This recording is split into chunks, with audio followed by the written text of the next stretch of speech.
E a gente vai só envelhecendo, vai envelhecendo. Mas, louvado seja Deus que vocês estão aqui. Por sorte, eu dei de cara aqui com a Dita e com o Enigmar. O Toninho e a. Nossa, gente, quando eu fico nervoso eu esqueço o nome. A Silvia.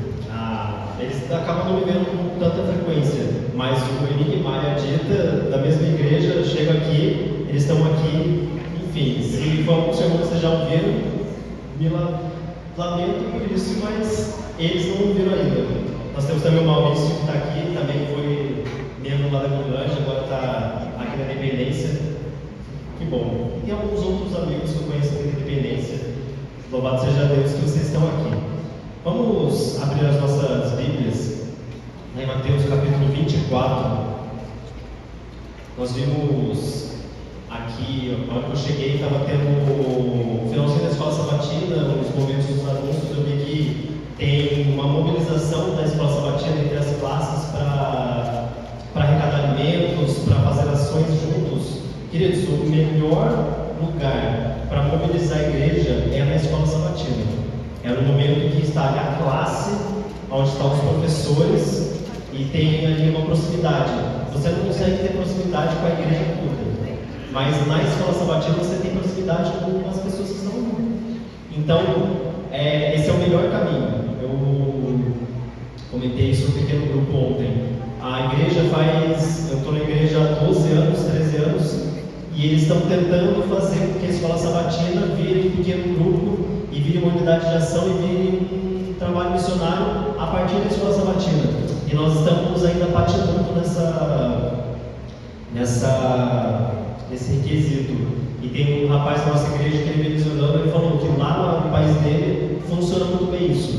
Eles entendem que a escola sabatina, os pequenos grupos, eles são a maior fonte mobilizadora da igreja. Você não consegue mobilizar a igreja inteira para fazer um trabalho missionário, mas você consegue mobilizar lá 5, 10 pessoas, cada um, para que faça o trabalho missionário. O trabalho missionário, ele deve ser o nosso combustível. Ele é o combustível de todo cristão. O pastor Alejandro Bulhon, ele diz que existem 3 formas, 3 processos para que você não apostate, para que você não saia da igreja, para que você não esmoreça na sua fé. Esses 3 pilares, eles devem acompanhar todos os que estão na igreja. Que pilares são esses?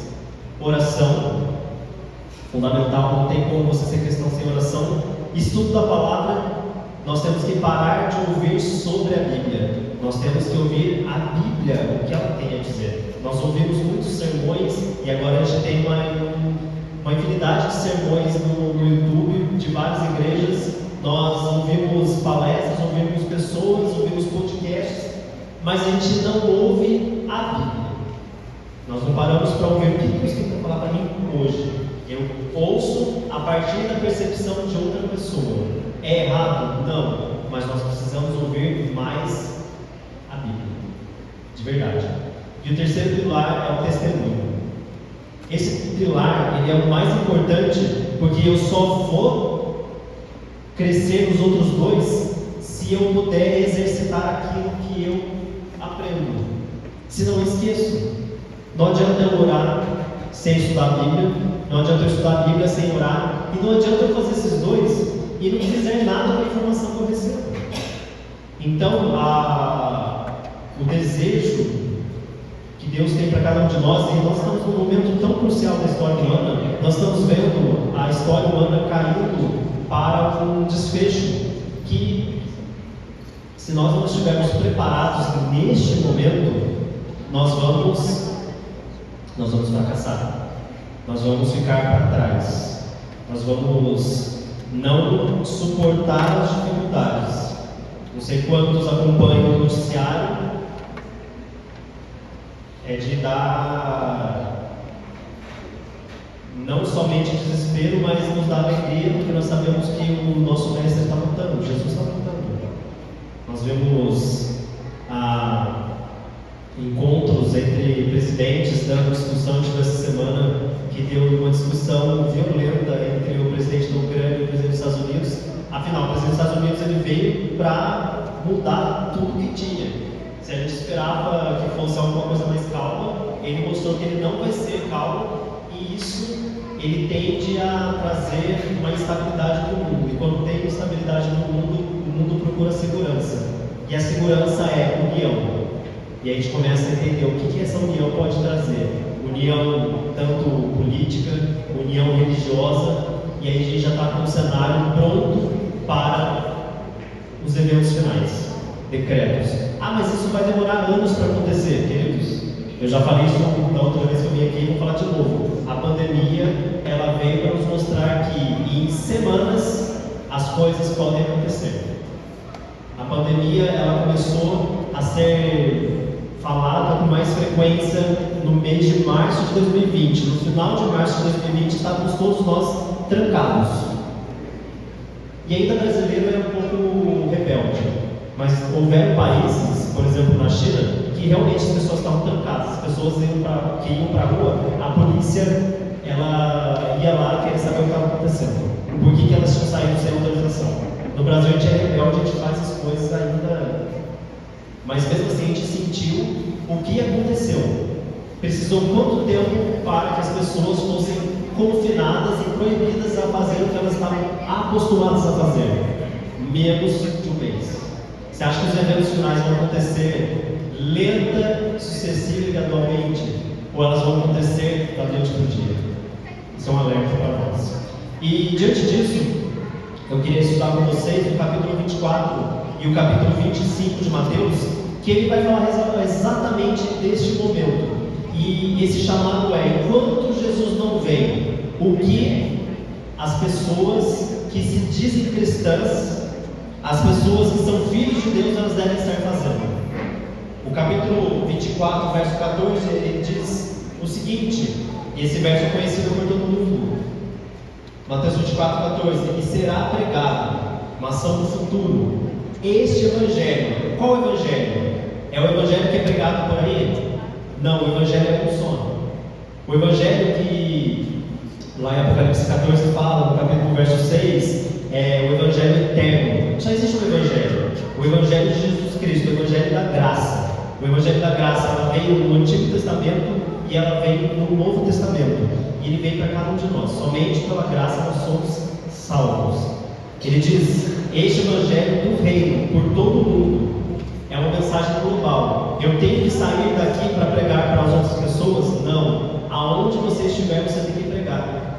Porque essa mensagem é global, mas ela é uma mensagem feita a conta-gotas. Eu tenho que contagiar o meu próximo, para que o meu próximo contagie o próximo dele, para que vá indo sucessivamente. Essa mensagem ela tem que ser levada para conhecidos, para próximos. Eu não preciso ir lá na África, eu não preciso ir lá na Ásia, eu não preciso ir em qualquer lugar. Eu posso pregar na minha família. Quantas pessoas do seu convívio não conhecem Jesus? Você precisa ir para a África? Claro que não. Você pode pregar aqui, você não só pode, como você deve. Por todo mundo, para testemunhar essa palavra que a gente esquece desse texto. O Evangelho será pregado para testemunho. Ou seja, lembra do pilar? Oração, estudo da palavra, testemunho. É o que vai fazer com que esse Evangelho chegue para mais pessoas. Testemunho. Eu posso ficar aqui pregando o dia inteiro. Se eu lá fora eu não for a pessoa que fala que eu sou, não estou testemunhando. E para eu ser a pessoa lá fora, a que eu falo aqui dentro, eu tenho que ter um relacionamento com Deus. Eu tenho que me relacionar com Deus de tal forma que Ele faz parte da minha vida, uma vida integral. Então, virar o foco. Você está cansado de viver essa vida? Você está cansado das mazelas que nós vivemos aqui? Você quer que chegue o capítulo 21 de Apocalipse logo? Então, teremos um novo céu e uma nova terra, porque as coisas antigas passaram, já não vai existir mais, e será enxugados dos olhos todas as lágrimas. Todo mundo quer chegar nessa página. Mas antes de chegar nessa página, está sendo o seguinte: testemunhe para todas as nações, para assim o fim vier. Diante disso, Jesus ele fala no seu sermão profético, porque os discípulos eles estavam ainda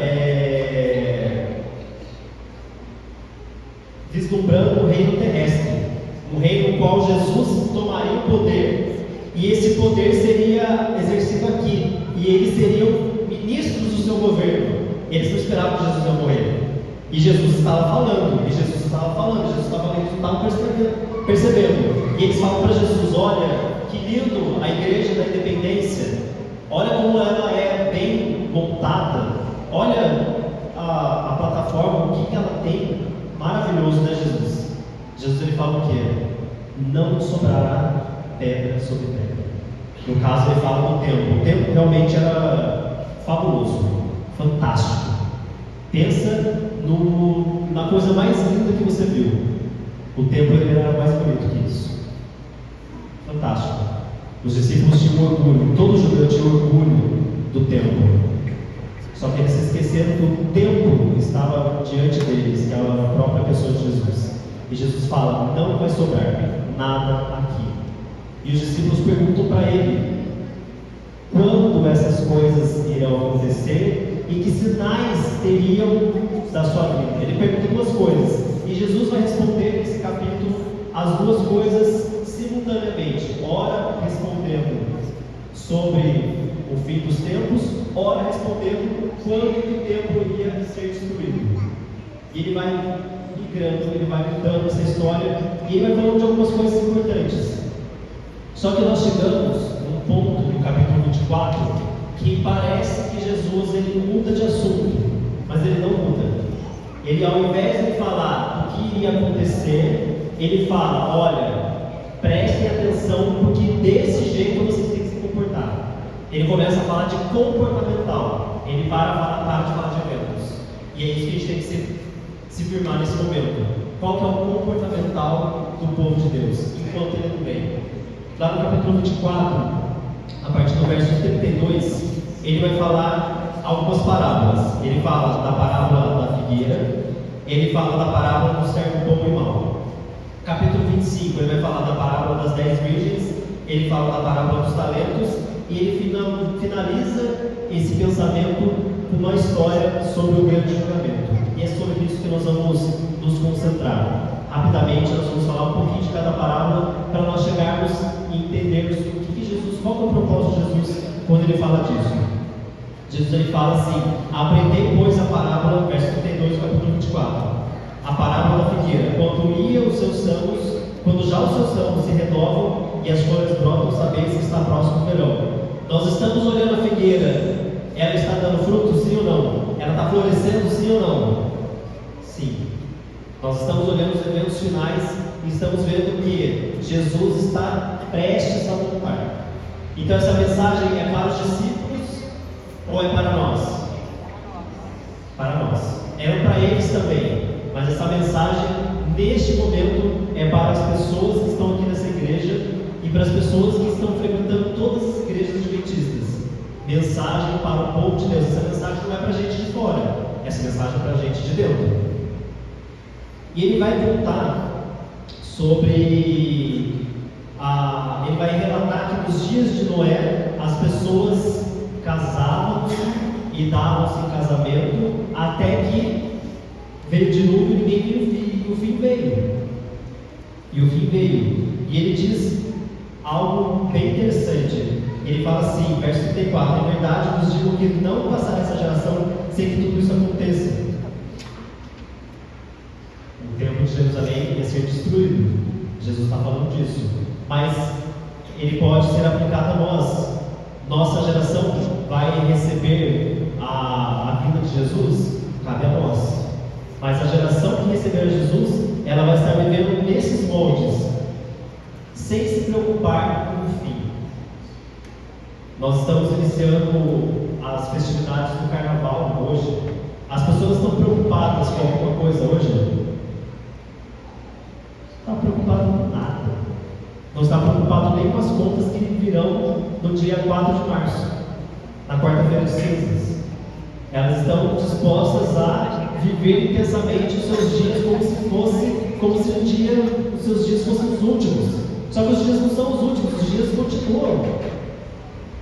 Você vai lá, Vou gastar porque a vida é curta demais, eu vou curtir a vida. Chega no dia 4 de março, a vida não acabou, você está sem dinheiro, você está sem perspectiva nenhuma, e a vida vai continuar.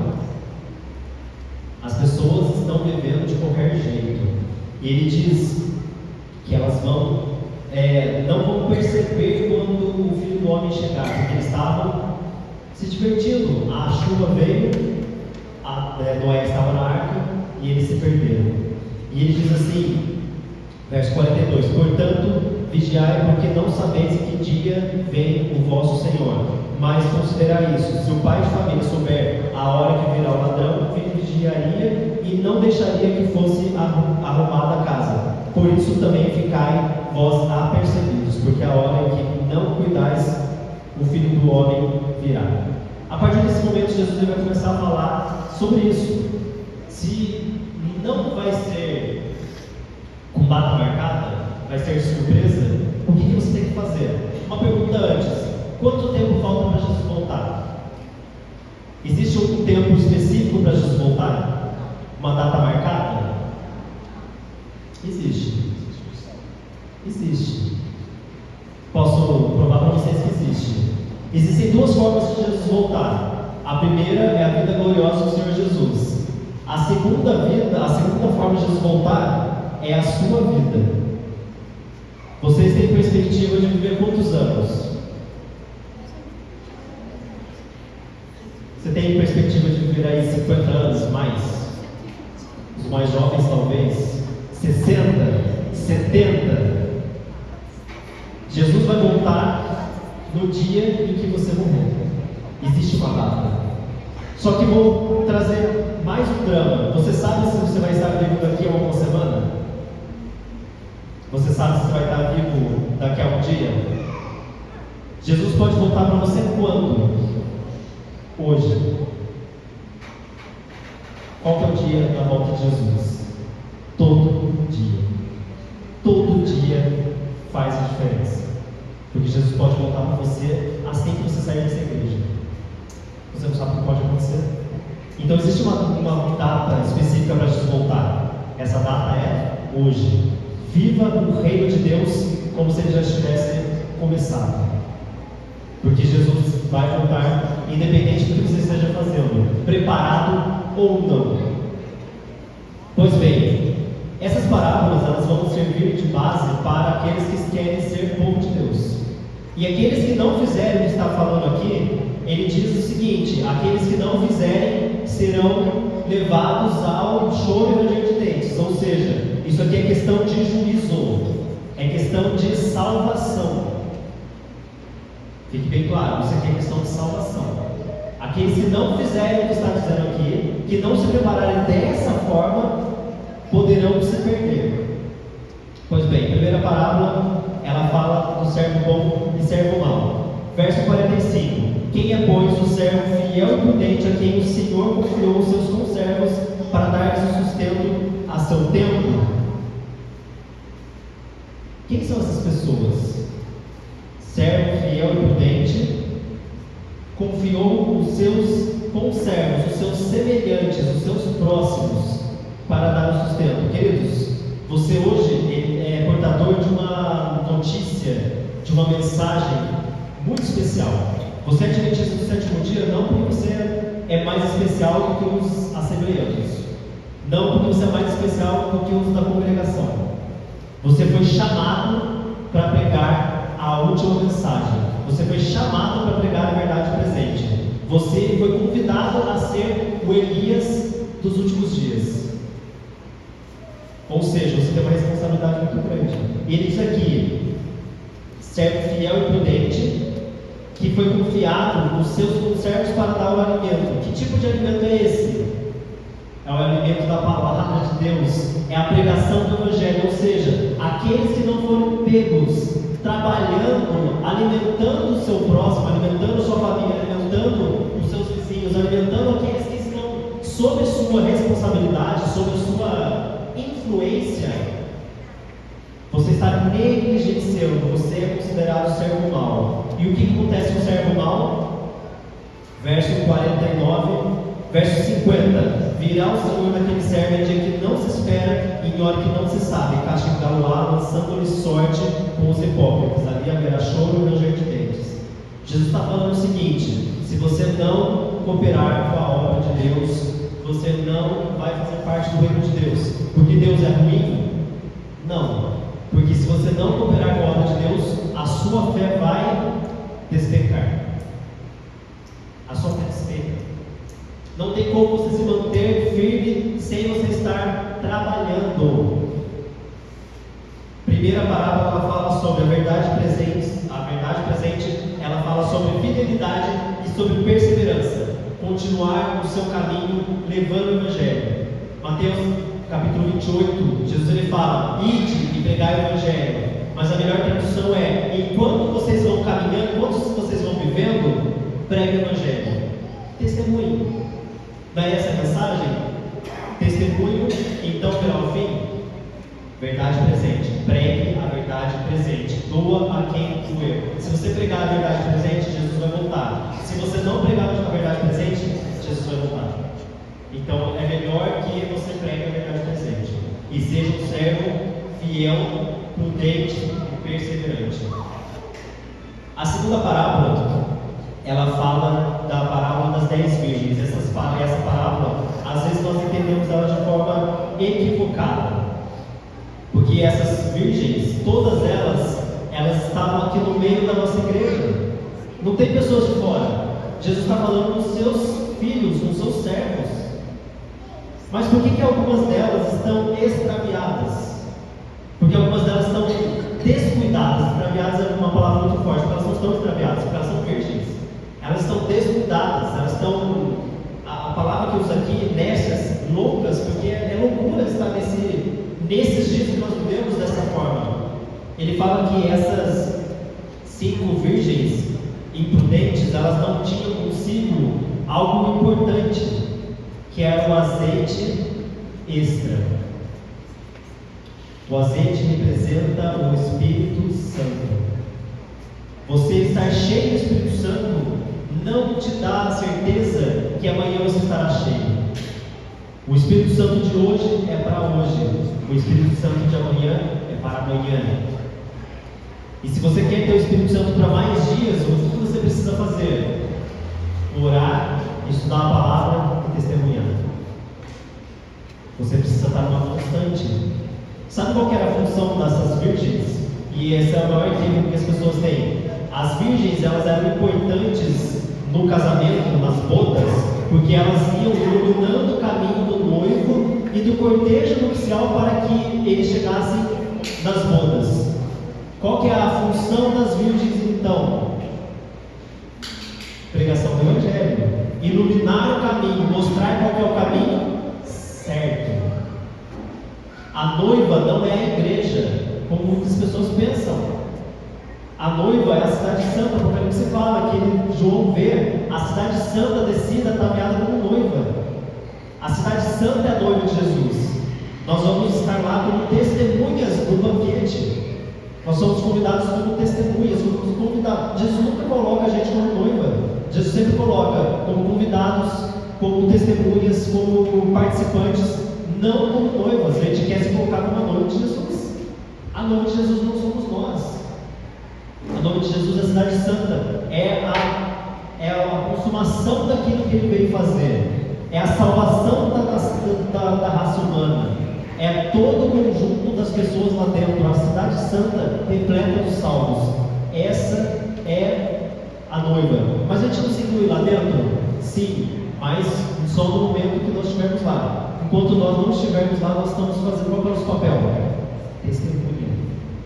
Parábola das 10 virgens, ele diz o seguinte: aquelas que não estavam apercebidas do que aconteceu, o cortejo foi, elas não estiveram lá iluminando o caminho, elas foram comprar o azeite, na hora que elas voltaram, o cortejo já passou e fechou a porta.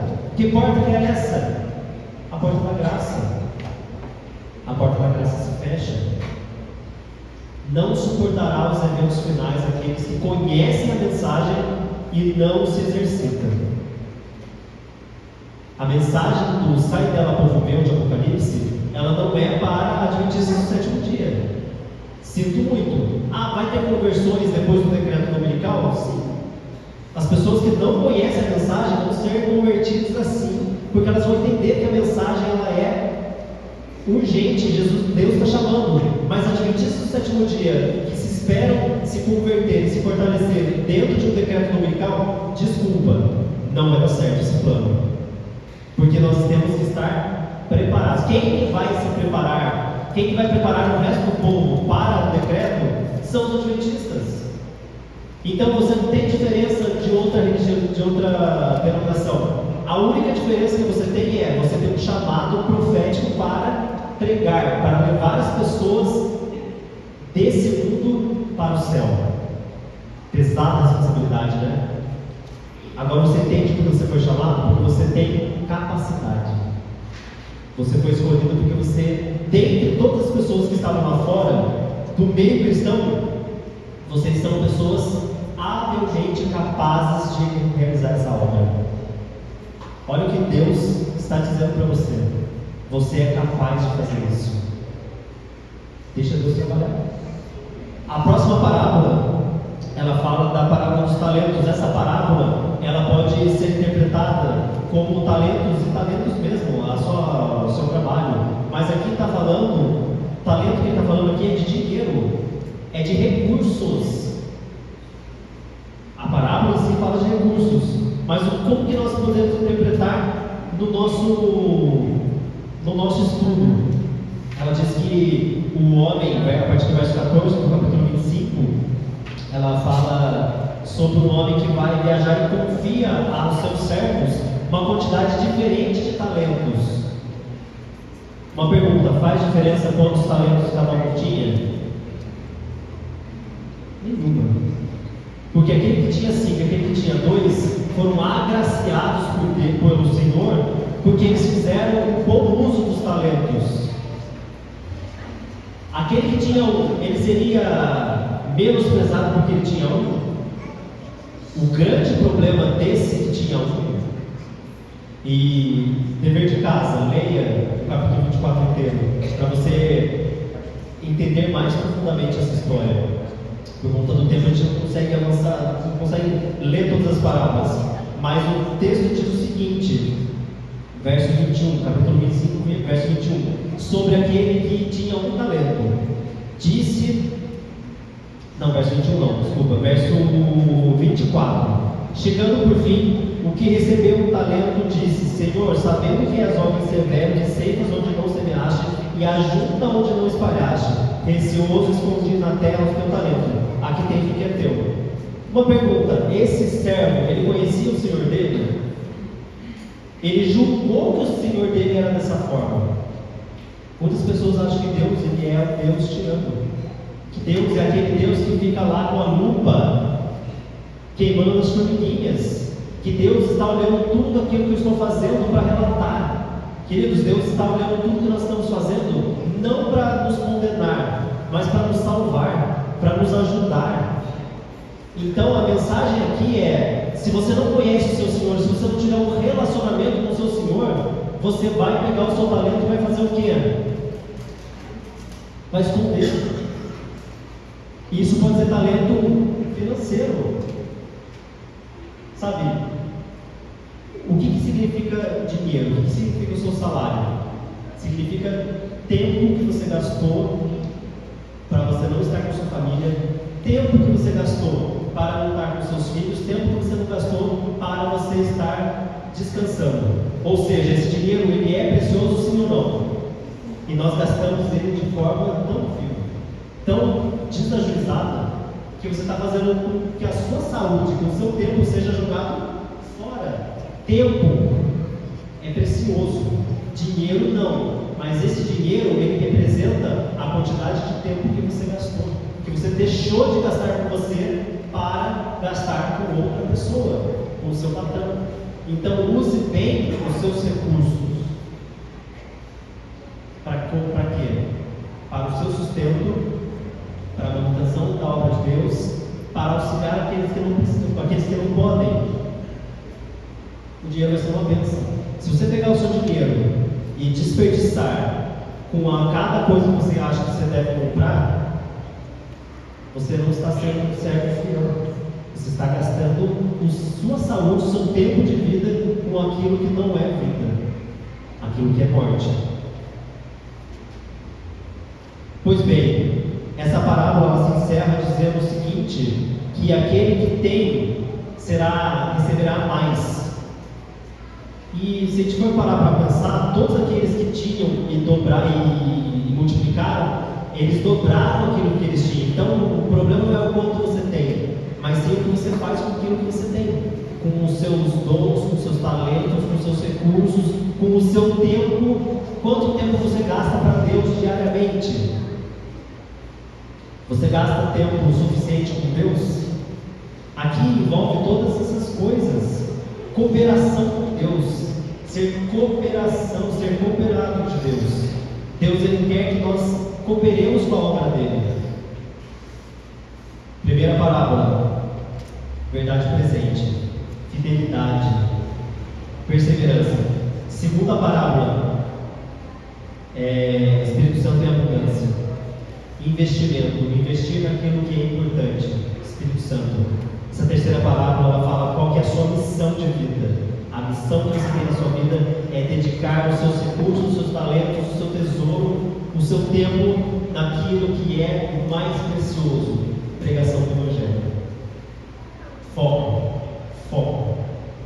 na missão, para você não se perder, porque a parábola termina que aquele que não fez isso, haverá choro e ranger de dentes. Salvação, está falando de salvação. E Jesus, ele finaliza esse capítulo, e nós vamos encerrar com essa parábola, com essa história. Não é uma parábola, mas é uma história que parece que Jesus está falando de outra coisa. Jesus, ele vai falar várias parábolas e no fim ele vai falar de uma coisa que parece que não tem nada a ver com aquilo que ele está falando. Ele fala de serviço social, ele fala de auxílio aos necessitados, ele fala sobre auxílio aos que não têm recursos, auxílio para aqueles que estão jogados à margem.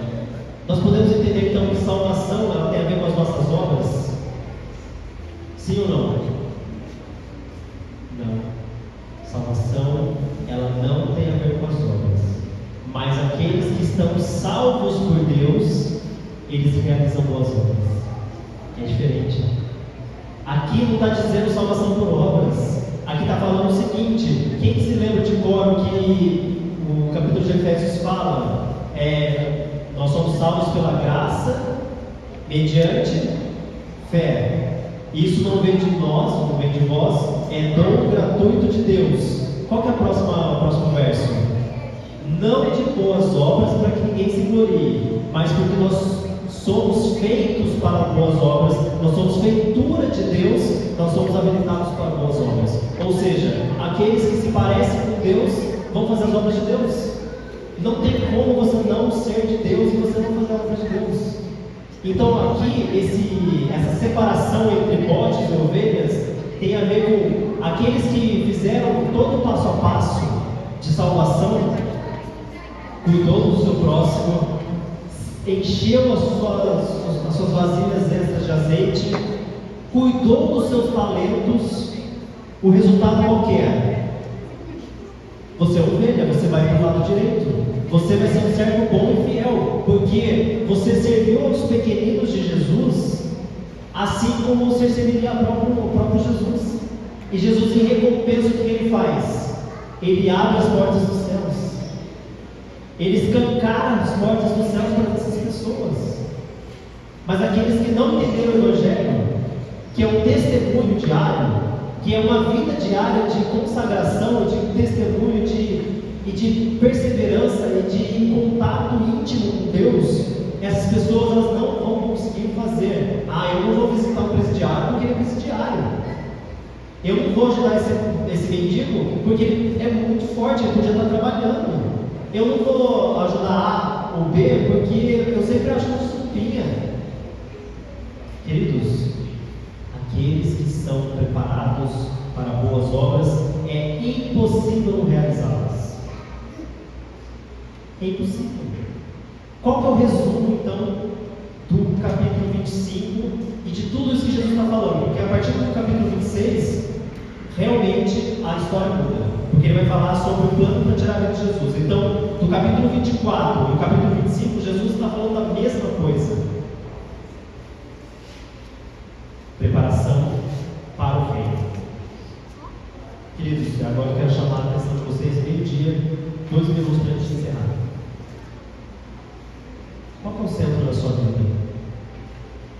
A sua vida está pautada em quê? E você sabe o que sua vida está pautada? Pelo tempo que você gasta com isso. Sua vida está pautada no seu trabalho? Nós precisamos trabalhar. Mas nós não podemos deixar de sair dos nossos lares sem antes ter uma consagração total a Deus. E no tempo que eu estiver no meu trabalho, eu posso estar me consagrando a Deus, inclusive. O orar sem cessar de Paulo é: enquanto eu estou vivendo, eu estou em constante comunhão com Deus, conectado com a mente do Criador. Jesus está do seu lado, andando com você. E nós queremos viver uma vida apartada de Deus. Qual é o centro da sua vida? O convite que eu faço hoje, para mim e para você, é: coloque Deus no centro da sua vida. Nós vamos colocar em pé, nós vamos cantar esse hino: seja o centro. Para que Deus seja o centro da nossa vida, queridos, ouça apenas a letra, ouça apenas os versos, escute, medite e cante.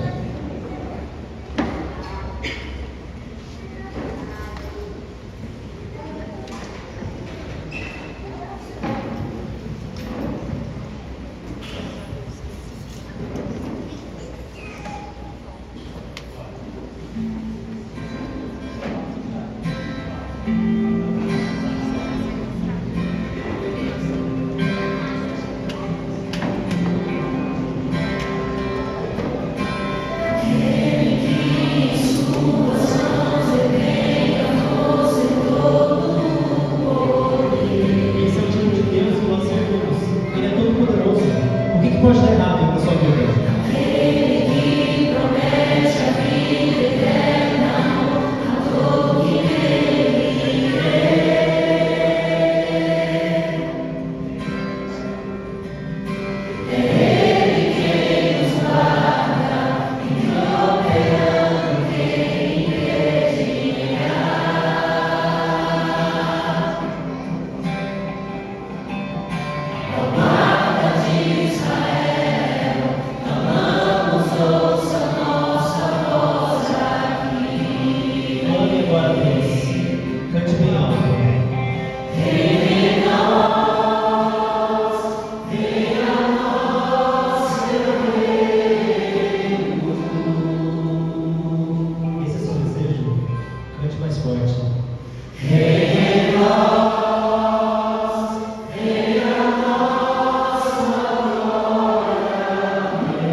Você declarou que Deus, Ele reina em você. Para Deus reinar em você, você tem que deixar que o seu eu fique de lado. Aí que começam os nossos problemas. Porque nós não queremos viver uma vida sem aquilo que a gente deseja. Nós queremos viver a vida da forma que nós queremos. Queridos, nós não temos mais espaço, nós não temos mais margem para ir. Não tem mais espaço. Jesus, Ele está às portas. As coisas estão acontecendo aos nossos olhos e nós não estamos nos preparando. Aqueles que desejam ver Jesus voltar às nuvens dos céus têm que dizer bem alto para Jesus: reina em mim. Seja o centro da minha vida. Não interessa o que aconteça. Não interessa o que eu preciso abandonar para que isso aconteça. Transformação, mudança, todos nós detestamos. Mas é necessário para que o reino de Deus se estabeleça na nossa vida. Lembre-se, você tem um chamado. Você não vai se converter quando as coisas acontecerem lá na frente. O chamado de conversão para você é hoje. Diego falou que todos nascem no reino de Deus missionários. Eu tenho uma teoria. Se todos nascem no reino de Deus missionários e nós não somos missionários, tem alguma coisa errada. O texto de Ellen White diz que todo discípulo nasce no reino missionário. Nós não somos discípulos, por isso que nós não somos missionários. Quando Deus reinar em nós, nós seremos discípulos. Aí sim, todo discípulo nasce no reino como missionário. Não tem como essa forma dar errada. Mas você precisa primeiro ser discípulo. Deus precisa reinar no seu coração e no meu coração. Feche os seus olhos. Senhor nosso Deus, obrigado, Senhor, porque a Tua palavra ela é viva, ela é atual e ela é eficaz para nos mostrar aonde nós precisamos chegar. Senhor, nós estamos felizes porque o Senhor confiou a nós uma mensagem poderosa, mas nós estamos apreensivos porque nós não sabemos como nós podemos fazer isso. Nós precisamos da direção do Teu Santo Espírito para que seja transformado o nosso caráter e o nosso ser, para que a pregação do Evangelho seja eficaz para as outras pessoas. Por isso eu te peço, Senhor, em nome de Jesus, que tome essa igreja nas Tuas mãos e que essas pessoas que aqui estão tenham o desejo de sair para o mundo gritando em alta voz: Jesus está voltando, prepare-se. Mas nós precisamos nos preparar primeiro. Nós precisamos testemunhar daquilo que nós vivemos. Por isso o Senhor nos ajuda a que o Seu reino seja feito em nossa vida, o Seu reino seja estabelecido em nossa vida. Por favor, Senhor, nos dê um restante de sábado na Tua presença, na Tua paz, Senhor, e que a semana que irá iniciar seja de acordo com a Tua vontade, que o Senhor seja o centro dos nossos dias, da nossa vida daqui para frente. Nós pedimos isso e agradecemos em nome de Jesus. Amém.